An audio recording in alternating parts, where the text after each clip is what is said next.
Good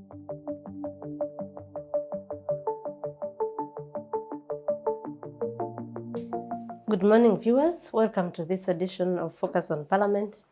And this week we want to discuss the big stories that have made the news in Parliament. And I think we'll start with the State of the Nation address, which is what opens the session of Parliament. And then we'll go into issues to do with the opposition strategy in Parliament, how they are doing in Parliament, how they assess their first year. And I am very happy that I have the Chief of Opposition Whip. We have run after him for a while, and I am glad he finally got the time. Welcome to the show, Honorable John Baptist Nambeshe. Thank you, Agatha, and the management for this TV for hosting me here, and the viewers, greetings. Yes, we also have Timothy Chemonges. He is on the show for the second time now. Timothy works with Parliament Watch, which is an organization that also monitors Parliament performance and legislative processes. Welcome, Timothy. Thank you so much, Agatha. I'm glad to be here, and thank you so much. You're welcome. Welcome to the show. Honorable Nambeshe, I am afraid we'll start with something you might not want to talk about since you and your people stayed away from it. But well, we can't run away from it. The State of the Nation address, as envisaged under Article 101 of the Constitution, opens every session of the Parliament. And the President, while addressing Parliament, said so many things, but I will stick to a few that touch on Parliament. Yeah. The first one, he admitted having brought Pinetti and interested Pinetti in the Vinci coffee that has been controversial here. And he was blaming Parliament for interfering, because there's where he said, I am seeing the mishandling of the very addition of our coffee. And he said he brought Pinetti when he knew that Pinetti has not done anything that concerns coffee. But he decided that since she has enough contacts, she should venture into our coffee, and doesn't see why Parliament or Ugandans should interfere with that. But also, he also talks about the work the 11th Parliament has done, and said he congratulates them and they have been reacting or acting positively this far.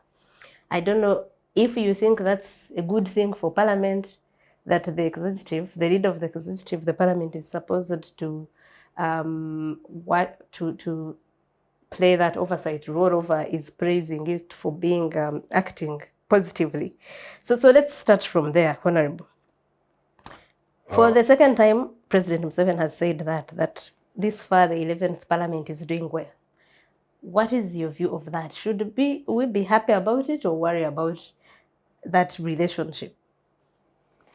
Actually, for the president, in his State of the Nation address, it is an accountability, and indeed we all expected him to do a stock taking and account for a number of undertakings which he did not address. If we were to ask a fundamental question whether that State of the Nation address addressed the major questions that are to the minds and hearts of people's expectations, you realize he fell short of it. Much as we boycotted, still you would say most members who had not even received our communication on that political side of the divide were still engaging in Parliament virtually, because now even our rules provide for virtual participation. So there were those that participated anyway. But the truth of the matter is that if you get appreciation from the likes of the powers that be as opposition, then you must have every reason to worry. Because I highly doubt whether President Museveni would appreciate an opposition that is making his life very difficult. But the truth is that we have tried our best as opposition. He could be saying that, to water down our performance. Our performance, even from print and electronic media, who have been keenly observant of this opposition in the 11th Parliament. We have performed above average. We commenced with a legislative agenda, and when we constituted our shadow cabinet, of course, those shadow members, ministers, are ministers that correspond in function and role with those in government, in the cabinet. And for us, we didn't go for the entire number of ministers in government because they are over 80. We had to slim the number down. Our cabinet is so lean and mean at only 30 members to correspond with the roles and functions of those that are 8 and above. So far, so good. We, through those cabinet, shadow cabinet meetings, which are usually chaired by the leader of the opposition, and sometimes by myself, by virtue of my office as the chief opposition whip, we have always prepared our members to the teeth to engage effectively in committees. I'm the one who designates members to standing committees and sectoral committees. The performance so far has been good. Even in the plenary, they have done well. In fact, on average, if you were to go by the government paper, New Vision, they have also come out unequivocally in that reporting that opposition members performed better on the floor in the plenary. And of course, they didn't measure that performance in the committees. But so far in the plenary, our performance has been sterling. And I must salute members on my side of the political divide.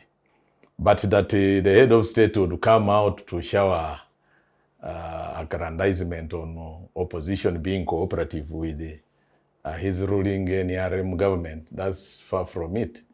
He is only doing that to make us look ugly, to make before the public, so that people may think that we have entered an unholy marriage with the NRM. Of course, NRM is has perfected the art of poaching on opposition. You will realize that even the current presiding officers of Parliament, from the Speria and the Tri-C, they were formerly in the opposition. Yes. And NRM has perfected that art of course, using all manner of tools, including money, including power, because they have promised people power, maybe ministerial appointments, others being appointed as ambassadors, and other positions that are in government. And then money has also been splashed out on members to compromise them to join the ruling government or even work with the government when they are in opposition as intelligence gatherers. So this is broadly there, but I must come out to candidly clear that the members of opposition this time round, with the leadership that is there of the leader of the opposition and myself as the chief opposition whip, we have tried our best to resist all of those attempts to compromise us. You remember we have 3 times walked out in protest. This could not be done with a compromised lot of opposition. We have come up with quite a number of minority reports in the committees. I sit on the committee of budget, for instance. We are always disagreeing with those main reports, like the appropriation bill. We realized that there were so many gaps and we poked lots of holes in that bill. And so these minority reports could not come from a compromised lot of opposition members. Then we have also had petitions that have come courtesy of opposition. We resisted even some of the motions, like the gazettement of Central Forest Reserves. Popularly, there was one which came from Kayunga, and we are on record as opposition, and it is a firm stand of opposition, never ever to support the gazettement, but always be there for gazettement. Yeah. So that is our position. So with all this, I don't see how we would have played into the hands of President Tibuhaburwa to deserve those praises. Those praises are the usual falsehoods we know of him that are intended to tarnish the image, the otherwise good image of the current leadership of opposition in parliament. Okay. Come to the Pineti Vinji controversial coffee deal. The president came out this time. Came out, I think maybe because he was talking over the cuff, and this was not a state of the nation, it was addressed, was more of the state of his mind. His state of the nation address was not one you'd expect from a head of state who is to make 40 years in power. This was a state of his mind. He's bitter. I could see a bitter man coming up with a frustration by parliament on this coffee deal. Can you imagine? Because of that, emotion and bitterness locks out logic and reason. And he found himself letting out the cat out of the basket by telling the public that this woman was ignorant about matters coffee. It's me who interested her in coffee. And Pinet, you can imagine a head of state who now actually could be boasting of all volumes of experience in matters of investment. If you were to really say he has done a lot and he loves Uganda and therefore lobbies for investors, would you go for a Pineti who is ignorant? Wouldn't you first of all have advocated for due diligence? Yes. So one, he fell short of due diligence in sourcing for whoever would come to add value to the coffee. Because for time immemorial, he has really talked in almost all these State of the Nation addresses and other speeches he has made. He has castigated the Africans and African leadership for donating jobs to the West and advocating the case of, therefore, value addition. Now, if you were indeed interested in adding value to coffee, would he have gone in for an amateur or someone who was completely green about coffee? What was the motive? The motive could have been ulterior. Because if you were to dig deeper, why would we have gone in for someone who virtually knew nothing about coffee? And knowing very well that the person knew nothing, in the deal, in that agreement, there was no termination clause. The fellow, Pineti, in that green as she was given exclusive powers to buy or procure coffee, to process it and export it. Meaning that if she could fail, nobody would fire her, nobody would stop her, she would be unstoppable. And maybe we would tell Ugandans, those growers and the stakeholders in coffee, that for these 5 years, I think I've suspended the coffee business. Like at one time, we who hail from those locations that cultivate coffee, we know what happened to us during those darker days of the 70s. That Bugisu was smuggling coffee to Kenya because here there was no almost transaction in coffee. And besides, worst of it all, most farmers cut their coffee trees because they were not profitable anymore. Now, this impoverished that sub-region so much until eventually in Obote 2, we saw a lease of life for coffee growers. So leadership that could be better with those regions, coffee growing regions that could have been maybe having some financial independence, would want to deal with them. For your information, the traditional coffee growers are Bugisu and Uganda. And you can see that Uganda has shifted politically. They didn't support this ruling government. And Bugisu was fought. The fight was really a very aggressive one against the leadership of the only surviving cooperative union in Uganda.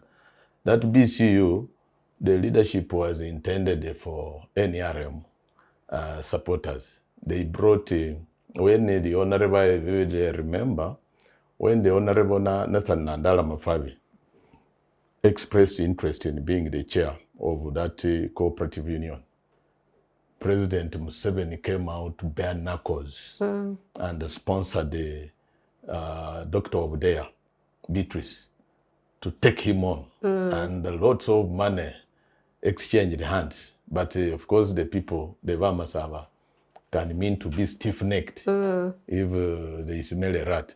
And they insisted and stuck to their guns. They installed the Nandala. And Nandala, I think, has not gone down well with the establishment. And that's why maybe the fight is on. He realizes that, oh, he has conquered using money. Many people, like the North, has now bowed before his mighty NRM. It used not to be. Then Central has shifted to NUP. Then because now this independence, financial independence can make people be stiff-necked. There is a semblance of opposition coming. You know, for instance, I'm NUP in a predominantly NRM region. And people, even in the voting this time round, even in areas where the Honorable Robert Kyagulanyi Sentamu didn't reach, he became extremely magnetic. People just were attracted to him. They voted for him massively. And that has not gone down well with President Museveni. So if you want to rule a people like he really desires and has a burning desire to rule for life, even when you mentioned the project Mhozi, is not come. I expected it as one of the questions to be addressed in his State of the Nation address, because an active, serving UPDF officer making those partisan tweets and dysfunction is so-called parties would have suffered the fate of Tumukunde, would have seen someone being court-martialed. But the silence, of course, always means consent. And we expected that to be mentioned at least as one of the questions to be addressed in this State of the Nation address. But he went over it. Why would he bring a Pineti? Even when a Pineti was not anything to that new coffee. It could have been a conduit to be used to impoverish. You know, if you want to rule for life and you have an impoverished population, they will be at the mercy of the powers that be for handouts. Okay, I'm going to get back to you, especially on boycotting the State of the Nation address itself and the walkouts that have happened, and if you think there's effectiveness in that. But let me first bring in Timothy about the State of the Nation address itself.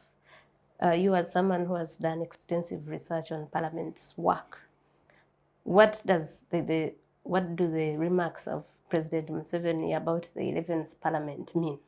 That should we be happy as Ugandans that the 11th Parliament is doing well, or should we actually be worried that the people they are supposed to be maybe curtailing their machinations are said to be in such a harmonious relationship? Thank you, Agatha. The remarks by the head of states is something, depending on how you want to look at it, but really him being appreciative of what they have done, it only means that they have gone up to his standard, or probably they have really done what he had expected. But also, by and large, of course, you need to look at it from the lens of the people they serve. the people they give them that mandate. And you would want to understand what Parliament did. Does it address the concerns and the issues that Ugandans would raise?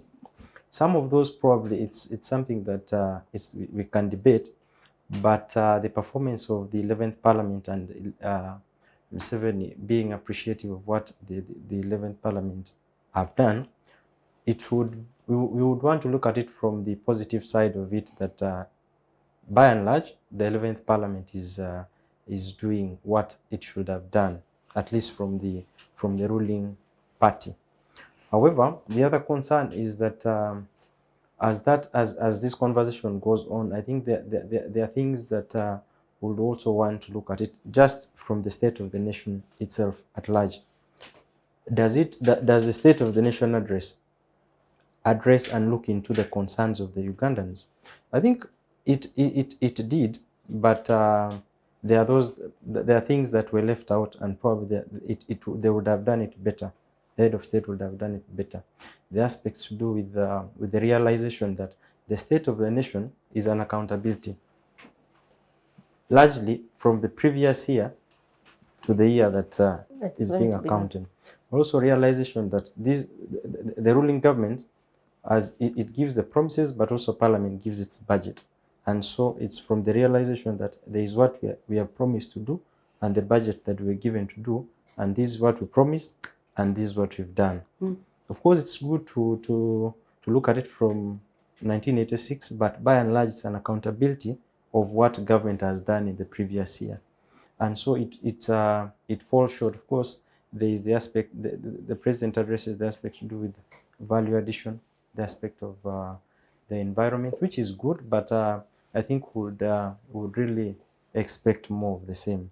It falls short from the realization that as the aspects to do with the economy, currently the economy is fair, and the public is a bit concerned of the economic situation.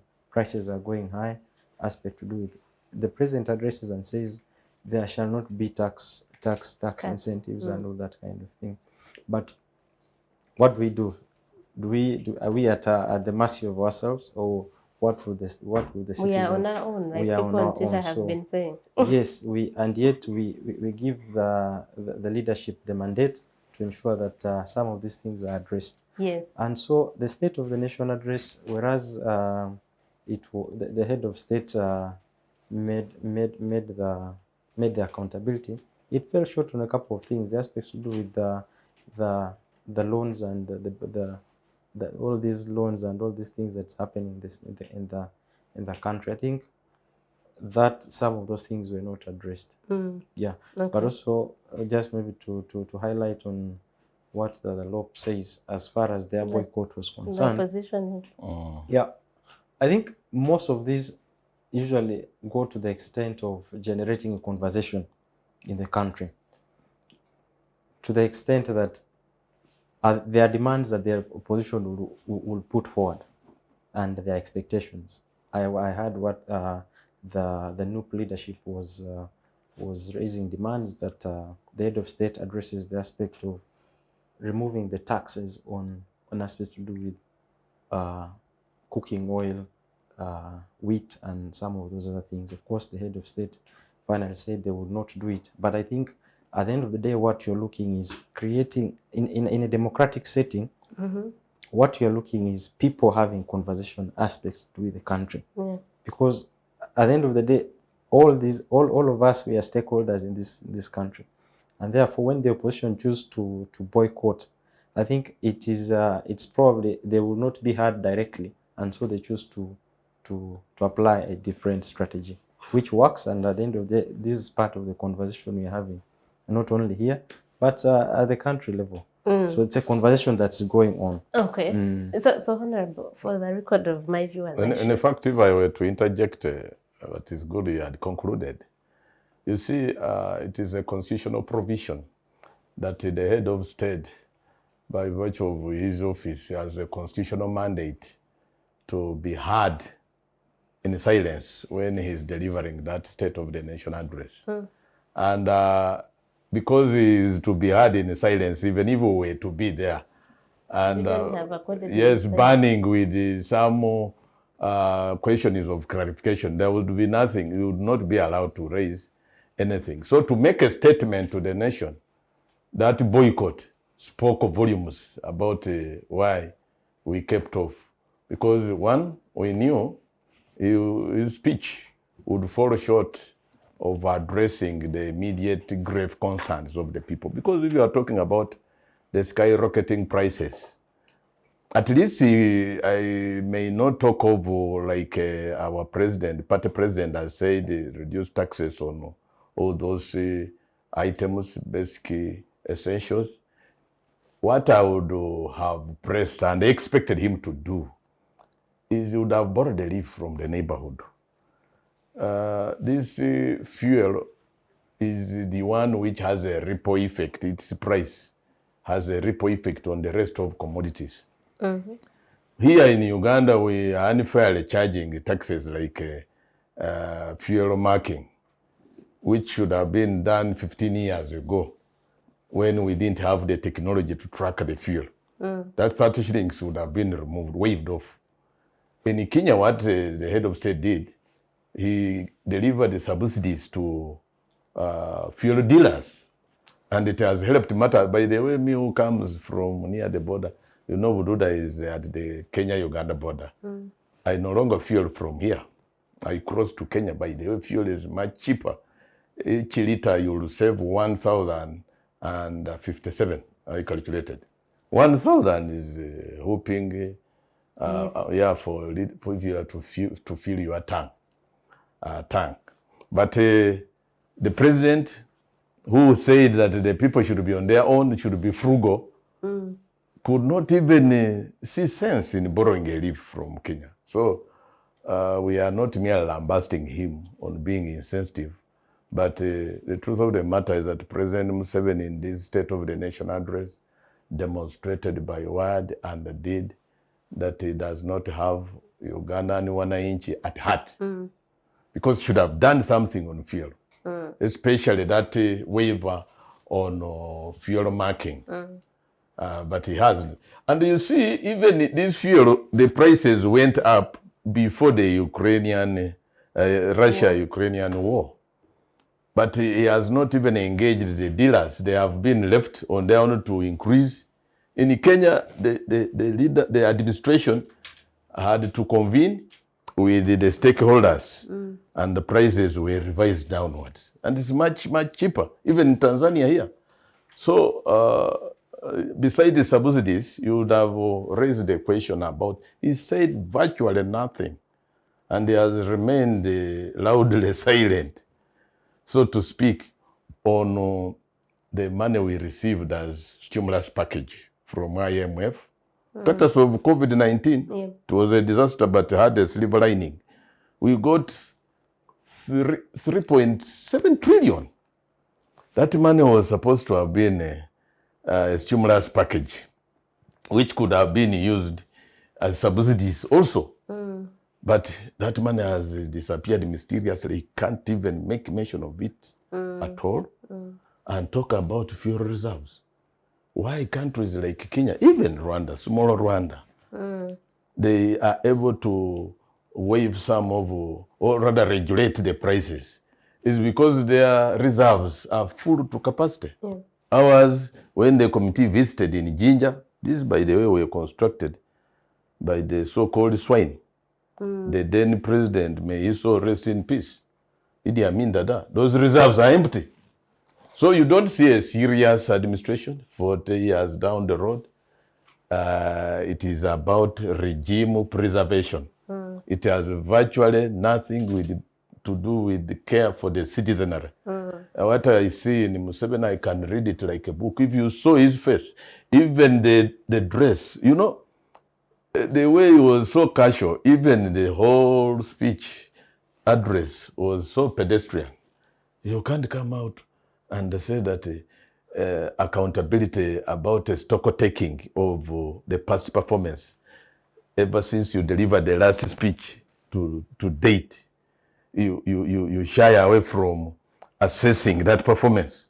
and then you dash to off-the-cuff things like a penalty, and then you can't even address the concern of Ugandans about Rwanda. What has happened after 3 years down the road closure?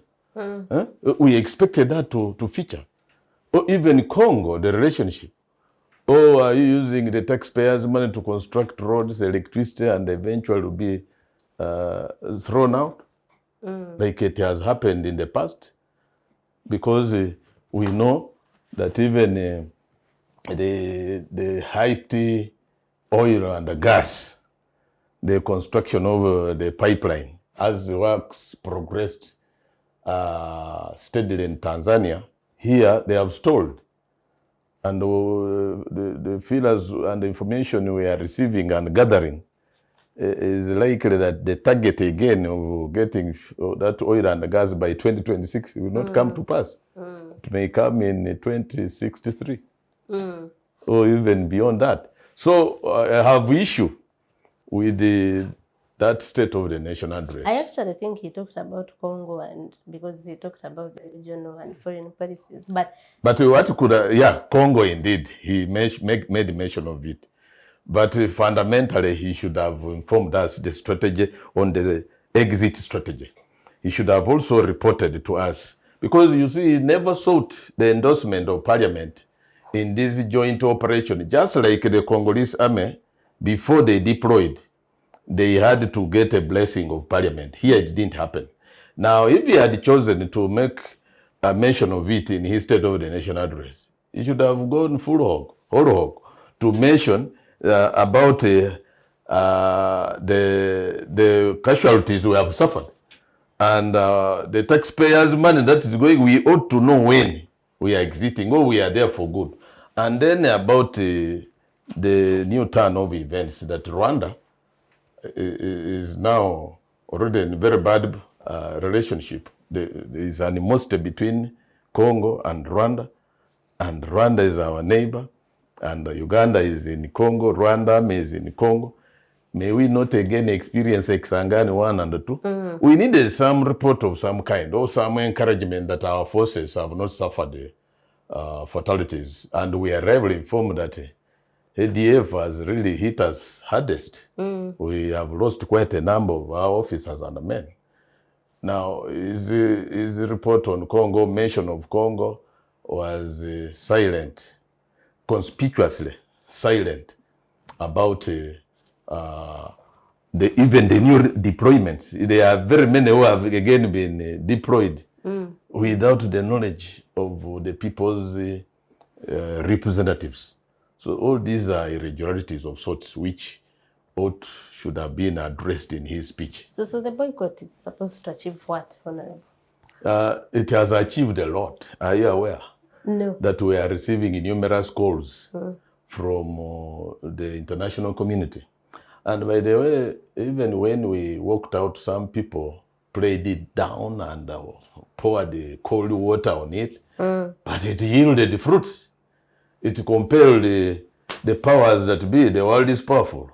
America to dispatch their minister, acting minister of state for human rights. The lady came and actually declined booking appointment with the State House. She came directly to our leader of the opposition boardroom and met with us, the leadership of opposition, and took our grievances pertaining the gross human rights violations. We, of course, we still have 2 of our colleagues incarcerated without trial, in detention without trial. And we had a whole litany of human rights complaints. And of course, hardly after a month, we saw those sanctions which target this time individuals. We salute those sanctions, because the other blanket economic sanctions would hurt the innocent. But the list is going to be long, courtesy of the efforts of this 11th leadership of the opposition in the parliament. We are the ones that helped to get some of these blood suckers on the list. of those that have to appear either in the ICC, but who have been banned not to travel. Of course, the Magnitsky, it all stems from the Magnitsky Act. Implementation of that Magnitsky Act has helped to bring in these targeted sanctions on individuals, and the list has grown by the day because of our actions of walkout, those protests, DC boycott. We now are planning on what to do next Tuesday. Is a budget day in Kololo. Of course, you have to be subjected to tests of COVID-19. So why are you not boycotting the budget? The budget? No, we have not crossed the bridge. We shall know what to do when we get to cross the bridge. We are yet to recoil into. We have a whole weekend, and between the weekend and Tuesday, we shall have decided on the right course of action. Okay. Timothy, do you have a view on this strategy of boycott and walkout? When it happens, I think the last time you walked out from Parliament, what was the issue? Was it still it was the Honorable Sewanya and Segirinya? You know, you should have interested yourself on researching on the weapons of the week. We as opposition have realized that with this government, they can use a gun to make a law. You remember the removal of presidential age limits to actually remove that gunpoint. We were overwhelmed because of the coercive forces. We have lost elections because they were stolen at gunpoint. Now, even if we were to go to that Kololo, the law excessively gives a lot of advantage to the head of state that he must be heard in silence. So our presence would almost be to legitimize. So to deny him that legitimacy and make it look as casual and pedestrian as eventually it has emerged out to be, we had to use our weapon of the week, boycott. Those are weapons of the week. You see, traditionally, the week would use even dry banana leaves. It comes with a lot of it and makes lots of noise. Then it helps also to water down the strength of the giant Koreans. So we are David. We are not using the conventional means. David didn't use the sword and other weaponry which Koreans had. He used those weapons of the week, a sling and a stone. Okay, Timothy, over the years you have covered. But he was able to floor the giant. Okay. He was able to floor the because giant. the walkouts have not started now. When I used to cover Parliament, and that time it was under the leadership of Honorable Mafari, there were also so many boycotts. The boycott to go to Yala, the boycott. Over the years, what have you seen what difference have they made? So thank you, Agatha. The strategy of boycotts is one of those avenues that opposition, especially if you find yourself you are slightly weak, you adopt. Very weak. And maybe not and if slightly, just because from what Honorable says. No. So, let me correct the impression being created by Agatha. No. That when I talked about the weapons of the week, I was a little... saying you're very weak. No, we are not. We are not weak, but as a matter of fact, these people enjoy the tyranny of numbers. Even if, because with the parliamentary practice, it is numbers that speak. Yes. So even if we were to engage on a controversial law, even this penalty, very unpopular law, can pass because of numbers. It is numbers that are used. So the weak is relative. It is about the few numbers that we boast of. I understand. Carry on, Timothy. So, and it's a strategy that has worked in the past, and I guess it's a strategy also the current opposition seems to be applying. And if you look at the context and the dynamics at Parliament, Yes. you find that the opposition, their numbers are not substantial enough to create to change any decision. Yeah. And so they are either left to collaborate and maybe try to embrace a strategy in which they peacefully engage the other members of Parliament to support the idea, which in the current setting seems to be a bit hard. And so some of the avenues they are left with is boycott. And to that extent, the boycotts usually you're looking at sending a message in an avenue you wouldn't have sent given an opportunity to directly send the message. And so I think that the current opposition, they seem to understand exactly what they're supposed to do, but also of course our expectation is higher, just because the current opposition has fairly done better than the previous opposition parties and settings in the previous parliaments. Our expectation is higher given the dynamics today. The state of democracy and some of these other things in the country seems to be a bit compromised, and therefore it gives a higher burden on the opposition. And so, notwithstanding that they have done well, which is good to them, but I think it's just good for them to be reminded that our expectation, at least for the citizens, is a bit higher to hold the executive and the system much more stronger. And so the strategy by the opposition to boycott is good. I think it's one of those that it's good, but of course it has to be tactful, to be applied in a tactful way, lest you become also a nuisance. Which brings me to the question I wanted to ask you, Honorable, about your strategy as the opposition. Bearing in mind that you know how outnumbered you are, what is that strategy that you think? Because I've seen the work you've done, like you said, I have seen your alternative budget statements. I've seen alternative policies on these commodity prices that we're talking about. Minority reports. I saw your minority report on budget. I read it, and it had very good proposals, but they are not included. What is the strategy that you think you can adopt to make sure that your views, which are better than the views of the other side on many occasions, are incorporated in the resolutions or any other decisions of Parliament for that matter? We shall tirelessly clamor for change, because that is the only way out of government. And we shall not relent even when they ignore. They see sense. Are you aware that there is a motion which was won by opposition after even the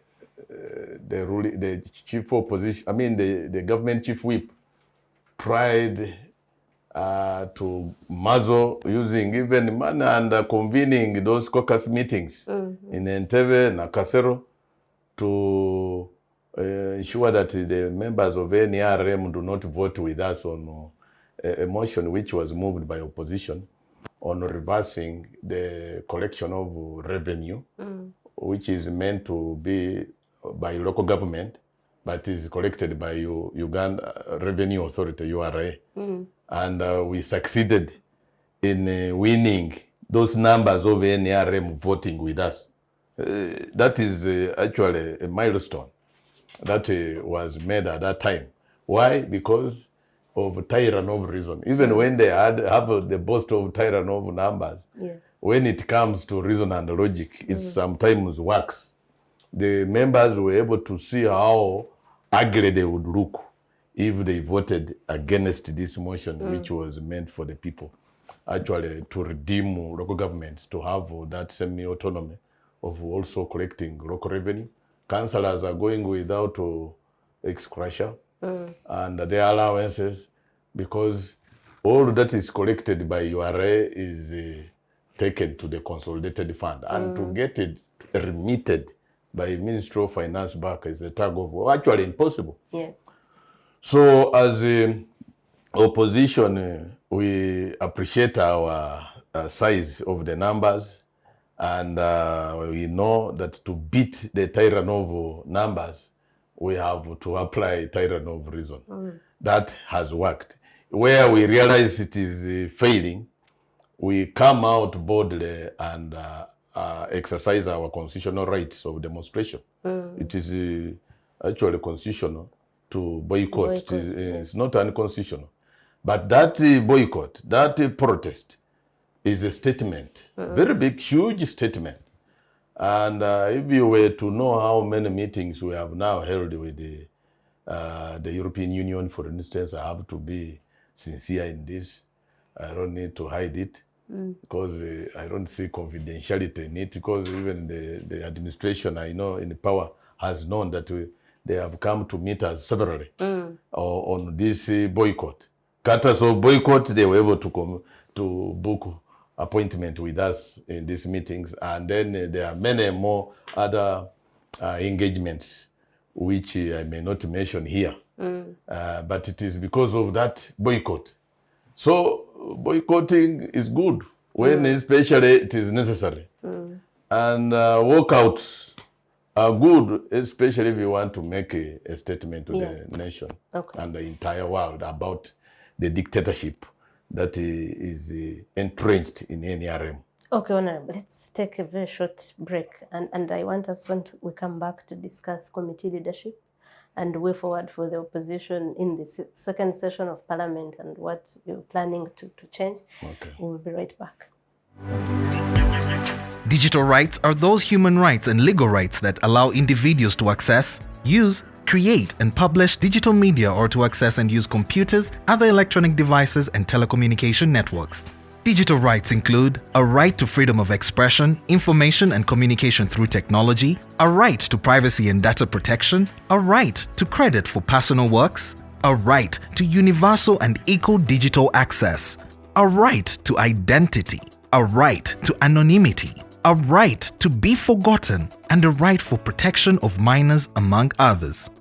The state's digital rights are frequently violated through various unfair actions, for example, blockage of websites and social networks, theft of credentials, unauthorized use of people's data for personal gain, privacy intrusion, online censorship, arrests and intimidation of online users, internet blockages, and the proliferation of laws and regulations that undermine the potential of technology to drive social, economic, and political development worldwide. It is hence every citizen's responsibility to respect rights of other digital users and to speak out or report to the responsible parties when one's rights are violated. Welcome back from that short break, and we are continuing the discussion on Parliament, on the performance of Parliament in its first session and what is expected for the second one, on the opposition strategy and how they are handling a Parliament where they are grossly outnumbered. And yes, on committee leadership, that's also something we want to talk about, Honorable. But let's talk about the first session of Parliament. I have seen the Speaker putting around numbers everywhere she has gone of the many bills that have been passed, the reports adopted, and the resolutions. When you look at them critically, it's because on all those bills, almost, there has been a minority report. Apart from the minority report, even the majority report always highlights that we couldn't do this, we didn't have enough resources and time to do this. Is it more of quantitative to you? How do you look at the work that you've done in this first session of the 11th Parliament so far? We, as opposition, as a matter of fact, we have put up a spirited fight, given our numbers, to have our say, as they always have had their way. But what we see normally is even on those controversial, when it comes to controversial bills, the members of the ruling government, NRM, they are cajoled to toe the line of the powers that be through regular caucusing, and then also inducements that dangled around them. This we know, because I talk with the authority, I was in NRM before I became what I am, and I know NRM inside out, that they are more of transactional than transformation, as they always sing slogans of socio-economic transformation, which you can't even see 40 years down the road. So if you were to assess the performance of opposition, we tried our best, not only with those minority reports, but also the performance on the floor. On average, go and look at the government paper, which I'm sure this time around was honest. 3/4 of those who performed well are opposition, few though we are. So that is a credit which should be given where it is due. When it comes to the presiding officers of the House, there are times when the eyes have it, when the nose are more. And to challenge the Speaker, the rules were made skewed in favor of the presiding officers. To challenge a ruling of the Speaker, I tried one time challenging the late, may he so rest in eternal peace, the late Jacob Oranya. And he challenged me, said, well, you could be having a point, but according to the rule, 4 of you must stand with you. And I realized that very many of our members had gone out, and we were hardly 40. This side, of course, would not stand to support me. And so some of these rules of procedure, some provisions within the rules, just like the Constitution, they give the presiding officers excessive powers. Look at the Constitution, for instance. The head of state has lots of powers given to him in the Constitution. By the way, even this budget we boast of as that we, as a parliament, we appropriate the budget. I think far from it. Let truth be told that we operate an executive budget, because the head of state, by virtue of his position, is a substantive minister of finance. And they are the people who initiate. Executive is the one that initiates the budget. Are you aware that recently the Speaker and Deputy Speaker, actually members of the commission, parliamentary commission, were summoned to State House about over distortions that had come, including those claims about the increment of salary and emoluments. And he had to prevail over them as the owner of the budget. So Parliament is independent but not independent. It is powerful but not powerful. And especially in this regime, it is under capture, so to speak. So virtually there would be little. That's why we normally employ the weapons of the weak to fight our battles. Yeah. But we have influenced, as the opposition in our numbers, a number of decisions in that house. There are a number of unpopular bills which came, and courtesy of our aggressive participation, we improved the result. We improved, for instance, the bill on EACOP, East African crude oil pipeline. It had lots of very oppressive and, I must say, prohibitive clauses. But it took us time, even when the Speaker, the presiding officer at that time, wanted to force things down our throat. We put up a spirited fight to ensure that a lot of those clauses were improved upon. And they were shaped away from their original form. So we have done our best in this first session. Yeah. And are you aware that the government now has come up with 62 bills? They have already even given copies to the relevant offices. My desk should be having a copy. 62 bills. But those bills, I've seen one one bill which I hold in suspicion. These others could be actually escorting this one very controversial bill, the Land Amendment Bill. And of course, you are aware that we fought it in the 10th Parliament because it had a clause which was going to strip away the rights of ownership. Because you read Article 26 of the Constitution, prevention from deprivation of property, including land. It clearly states that one has to receive a prompt, fair, and adequate compensation prior to the acquisition of the land. They want to remove that. So that if you are having any right complaint, you go to courts of judicature, but not to hide behind this. He has never process. So that clause. that is removing that right to ownership. And that's why even when he made the utterances, which some people thought they were careless utterances against Maryland, he meant it. And his pointsman is in the minister he appointed, the Minister of State for Land, Ewan Manjiya, who has come out to spew venom always on matters Maryland. So these 62 are coming.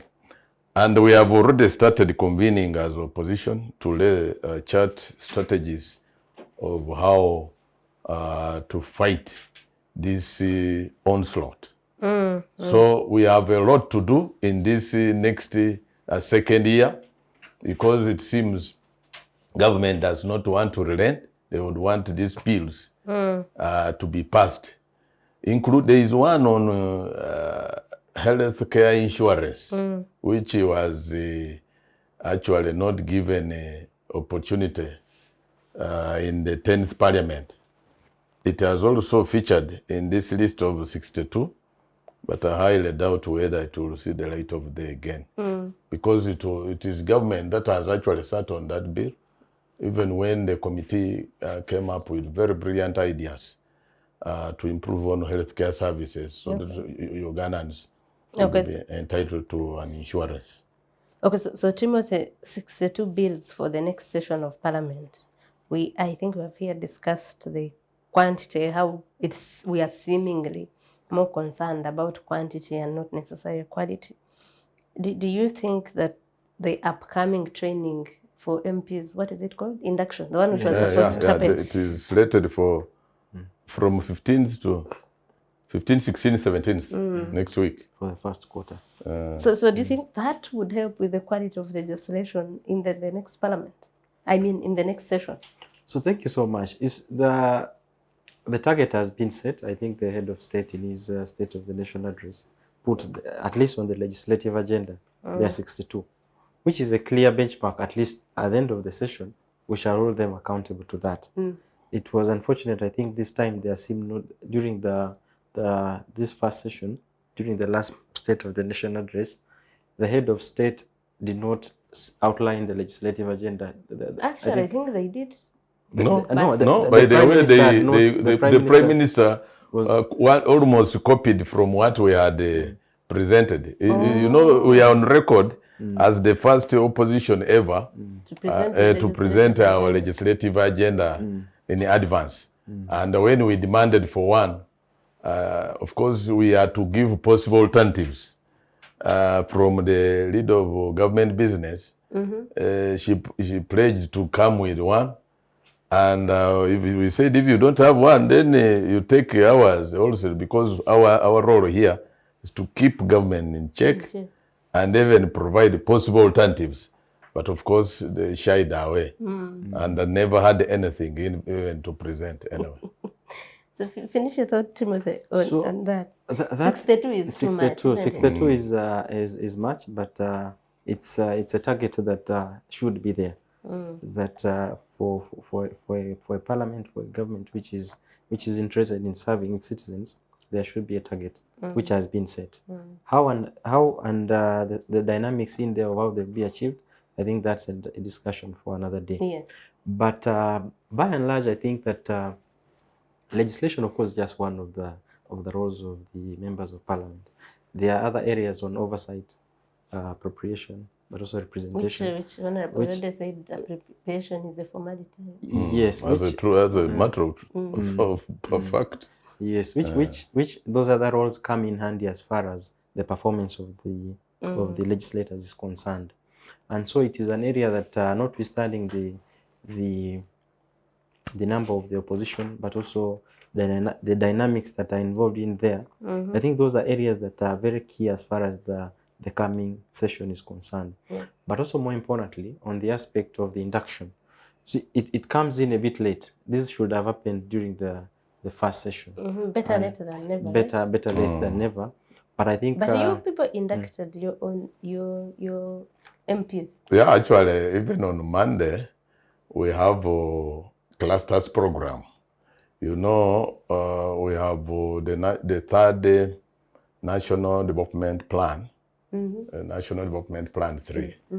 Its principal goal is to improve the incomes of households, literally to improve the quality of life of the citizenry.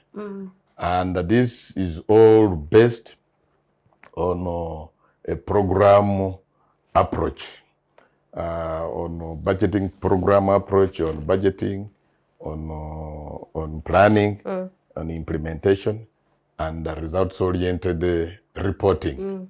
So we have clustered our members in 6 groups, and the training commences on Monday. And we shall continue like that up to the end of the whole session. And we are on record. Courtesy of funders, our funders, we have foreign funders. This I have to say, to use it to salute them for the commitment and the sacrifice they have made in an administration that has been very hostile to those who identify with the opposition. You remember the governance facility was slapped in the face, and its funds were stopped just because of sympathizing with opposition activities. So, but these ones have come out boldly to support us. Even on Monday, they have facilitated us. We have now sourced for facilitators from the National Planning Authority. Even the chair himself has confirmed to be there. Those will be the facilitators, and some of us leaders will be moderating this induction course. But, are you vindicating the people that say NUP is supported by foreign elements because what you're saying, and you have said it before, that our walkouts and boycott have attracted the attention of the other people. And this has been the accusation against you, that there are foreign elements using you to destabilize this country. What do you say about that in light of you now telling us that they are supporting your activity? But these foreign elements that are being accused falsely for supporting us to destabilize this government do their thing in the open. This administration does her thing surreptitiously. You remember with them, unlike us, they picked guns and went to the bush and fought a government that was in power, and did that with the help of a foreign hand. For us, nobody can point a finger, even them. They must be ashamed of them. But they are full of egg on their face when they mention such things. Because ours, apart from requesting for financial, because you cannot, for instance, we had residential workshops in Entebbe, in a very expensive facility. Even Madame Virete was one of the facilitators. But these who come to facilitate, if they were to task us for transport refund, it would be almost next to impossibility to raise. But they have been good to us. So higher fees for such facilities and for refreshments if you have a good Samaritan, good Samaritans have always been there. And the good Samaritans have not come from the tribe. It was called a good Samaritan because the person he helped was not a tribesman. It was a foreigner. His tribesmen who should have helped.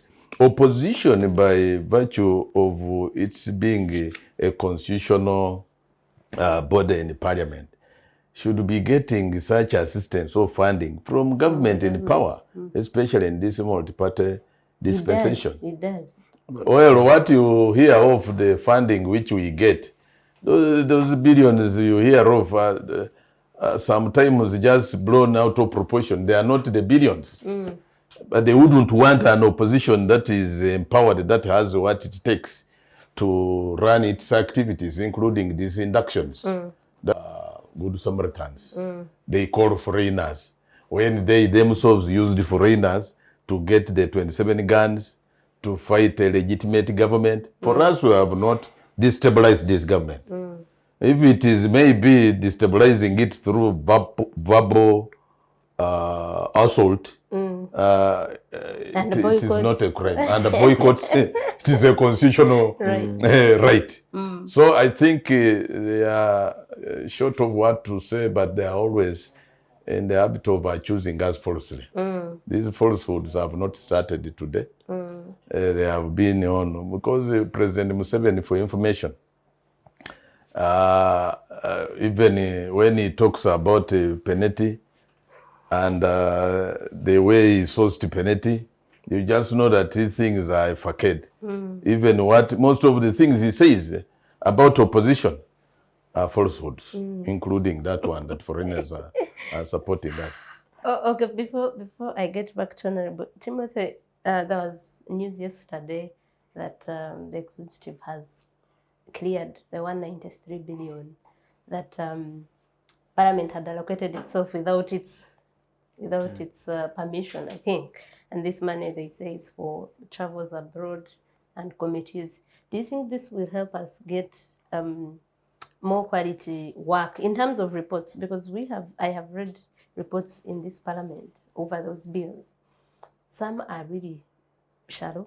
Others admit having not done what they're supposed to do. We did not consult enough. We did not consult stakeholders. For example, the mining bill has that. Even the ECOP report had a bit of that. Do you think this increment, of course the increment in the first place makes Parliament look bad, that you are taking more and more money, but do you think that at least we might have better quality work now that committees have more resources? So, thank you, Agatha. I think one of the concerns, during this first session and with all these COVID issues, has been that committees are not well resourced, and that was among the other reasons that they have raised as far as executing their mandate is concerned. For which I think that if it's for execution of the mandate, resources should be availed for doing the work. Yes. However, it's also not a guarantee that resources will result to the quality of the work. Actually, in instances where sometimes resources are not there, some of the committees have actually gone ahead to produce quality work. And so I think that it's something which is good, but the only concern is that the current government is asking Ugandans to be frugal, but when it comes to some of these other things, they are not resonating to what they are saying. And so the aspect of raising the amount of money, especially with the timing now, when the economic situation in the country, people don't have resources, the prices of basic commodities are going high.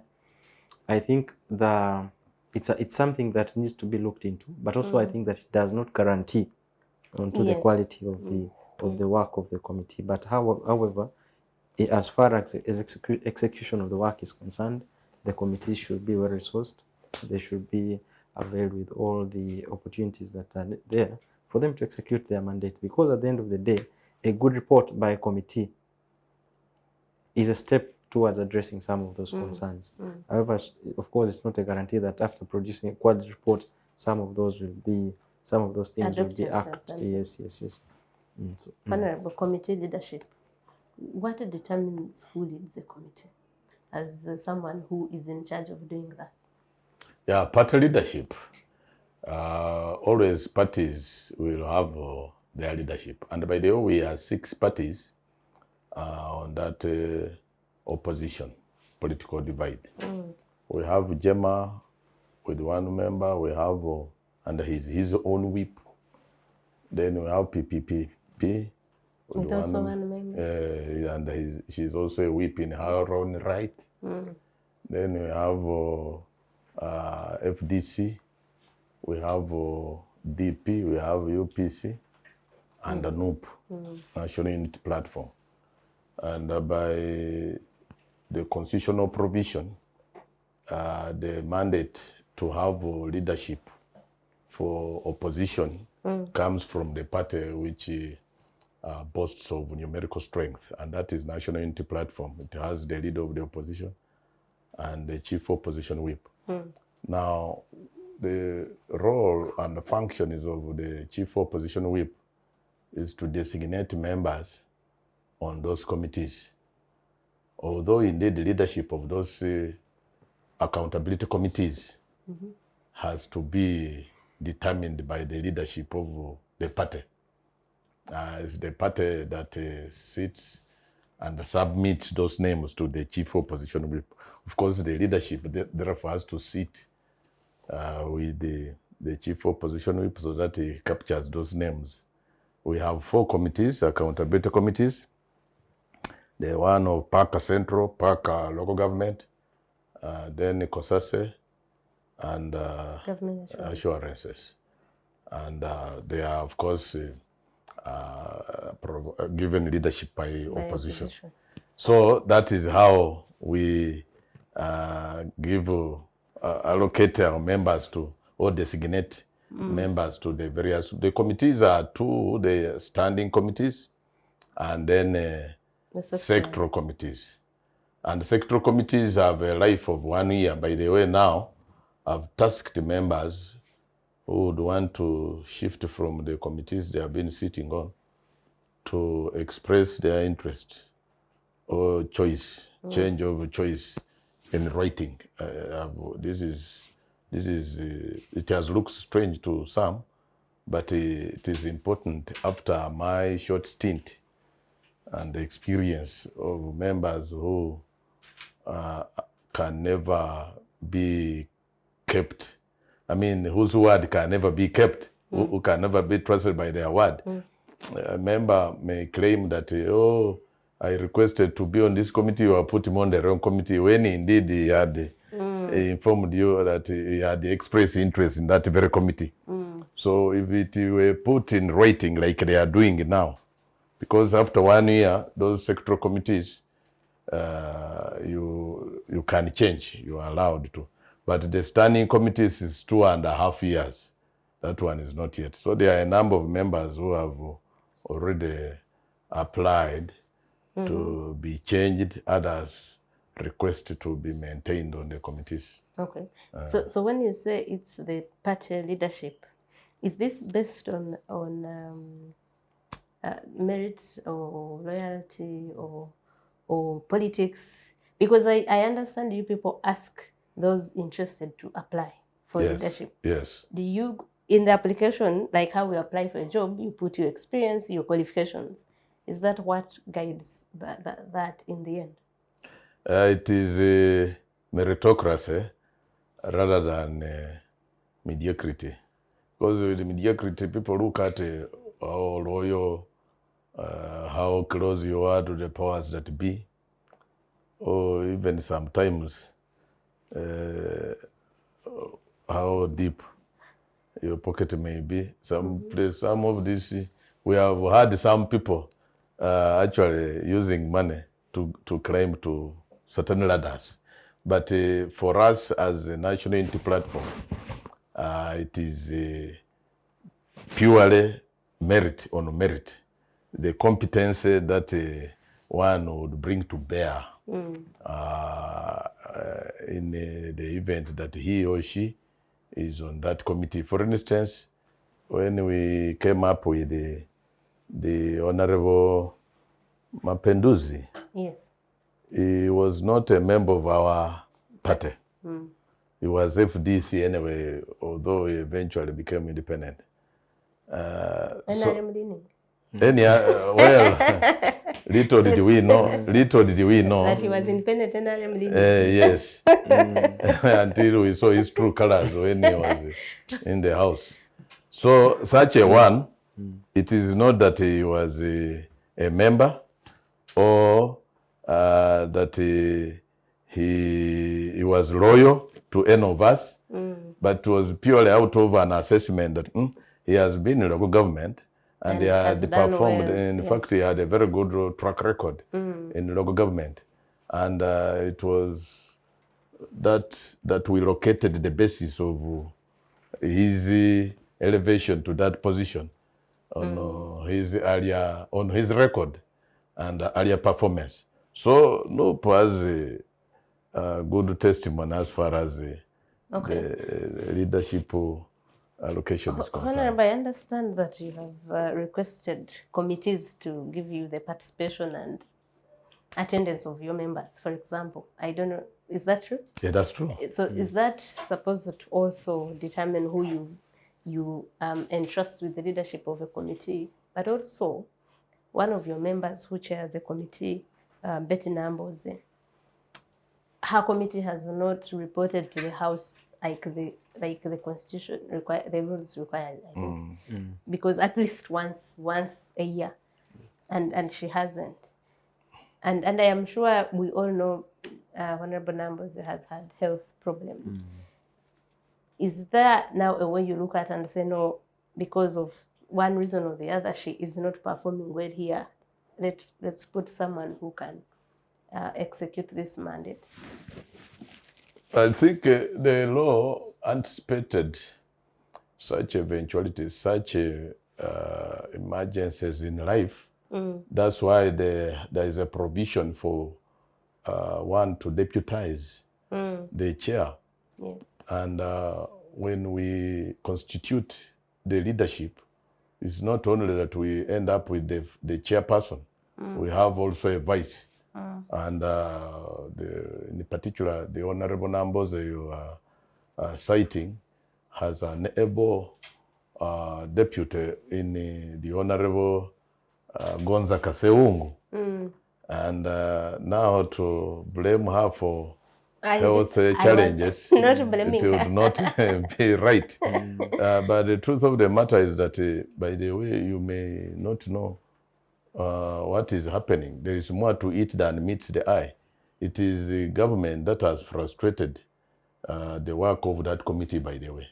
I've been with my ears on the ground. You have vividly mentioned, before it escapes my mind, the lists have circulated in committees. I've introduced a new whipping system. So that I want to keep track. There are members who don't attend the committees at all.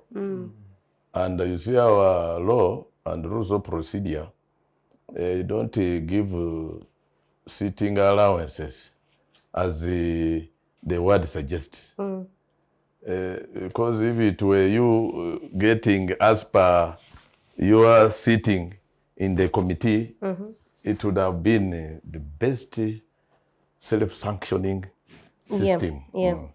But whether you have attended or not, you have the entitlement of the allowance. So what was denied the whip, the chief opposition whip, is which sanctions to use. Now the power I have is that of relocating you. And the members can really, they will feel the pinch of it when it comes to relocation. And I'm going to effective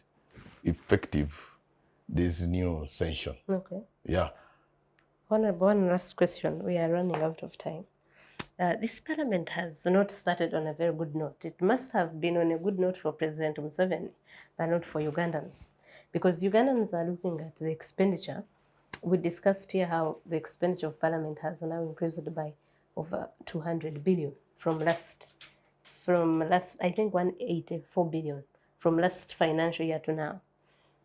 Recently, the media has been awash with the 2.8 billion vehicles for ceremonial whatever. And now this other allocation to cater for the cost of living, which other ordinary Ugandan is not catered for. Now, these people have been asking, where is the opposition in all this? Yeah, I think I've seen people put on Twitter, ask Mpuga, the leader of opposition, for example. He sits on the commission that approves this, but we have not seen the opposition come out and clearly say, we are not party to this. Should we say that when you get there, you become one and conspire to eat together at the expense of an ordinary Uganda? No, far from it. What I know is that you are maybe castigating this gentleman for nothing.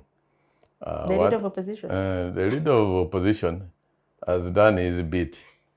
And there is a minority. We don't know about it. And there is a minority. Hear it from you. By the way, he's a minority. Yes. He's the only member now. You people refuse we lost the Honorable Zake Francis from that commission. So now we only have him as representing the whole opposition. And for him, I must say, he has done his bit. And even this remains an allegation, because what you could be right in it is that surely the expenditure went up. Yeah. But it could have been because of the premature demise of the then speaker, the Honorable Olanya. It is also a factor that has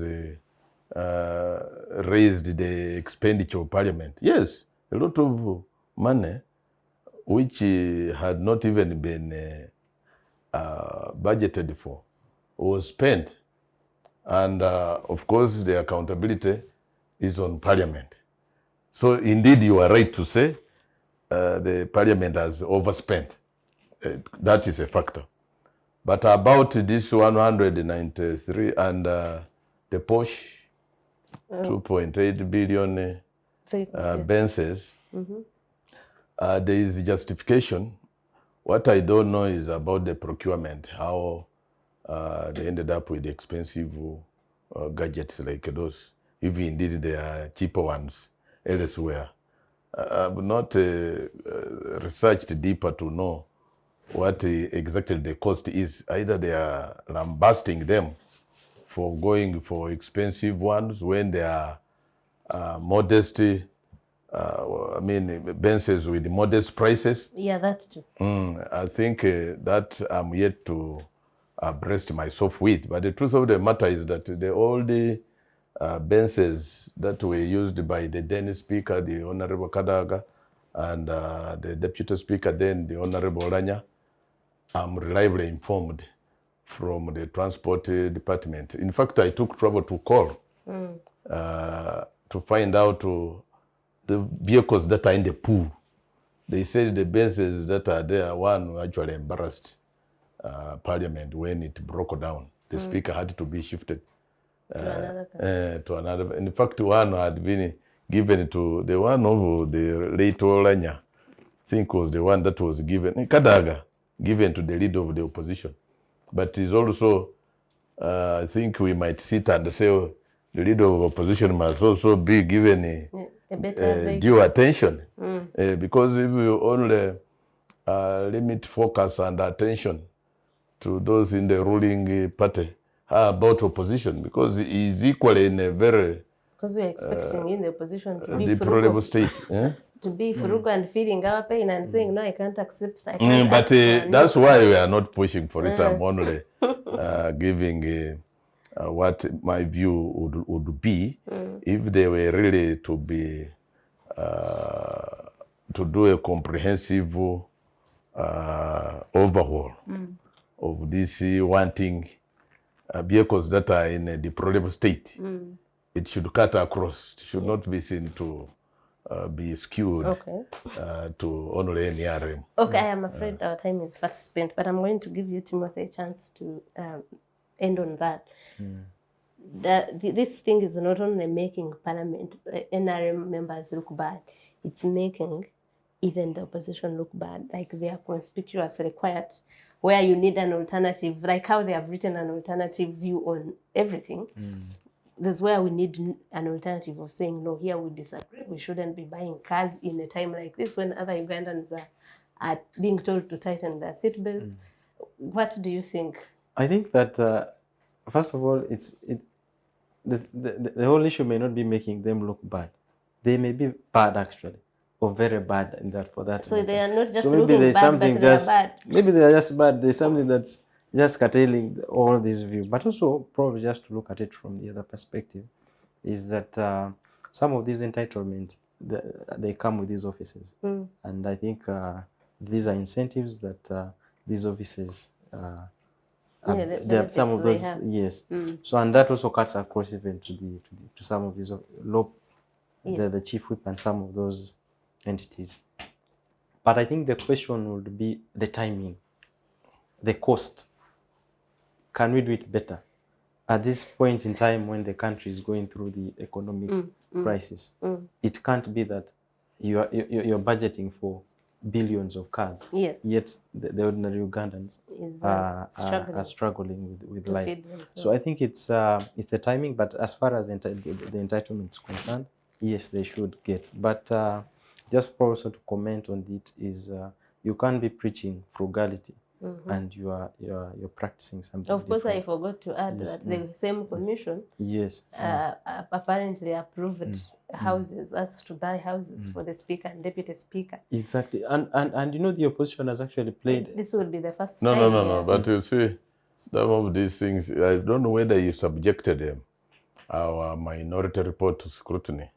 We were against that 77 billion, which was classified.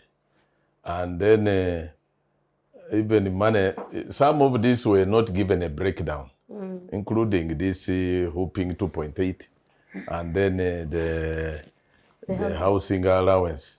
It was never, it was a part of the classified. And the president this should be blamed on the president. And I think he came out when he said that you people go and eat cassava and remain there in frugality. But then here he only singles out his NRM points men and women and blesses them. So you should not be surprised that they classified, you are not allowed, even as a parliament, to know its breakdown. But, gentlemen, unfortunately, our time is fast spent. But if you wanted to say something, I can allow you to say it in a second. No. What I just needed to add is the aspect of frugality. I think we expect the opposition to be the eye of the ordinary, or the ordinary that's true. And I will share with you a tweet of people saying, Honorable Mpuga, where are you when we need you? And I think there's a statement he made that didn't help matters. I don't know if it was taken out of context of him saying, we are not going to fight for you, you also fight. He's telling Ugandans to fight, and people have picked it and put it on Twitter and say, look, so you guys are actually looking bad. I think it was either misconstrued or quoted out of context. I don't think a caring opposition like we have really risked ourselves could come out to say such for people who are really hurting and need our attention, our assistance. Oh, thank you very much, gentlemen. Thank you, Honorable, for coming. We appreciate you making time. And if you allow, we can always, during this second session, compare notes and see if opposition is actually really tasking the other side to do the right thing with the limitations you have notwithstanding. Thank you, gentlemen. Thank you, our viewers. We will hear from you again. We'll be here with Focus on Parliament next weekend. Have a good weekend. Thank you.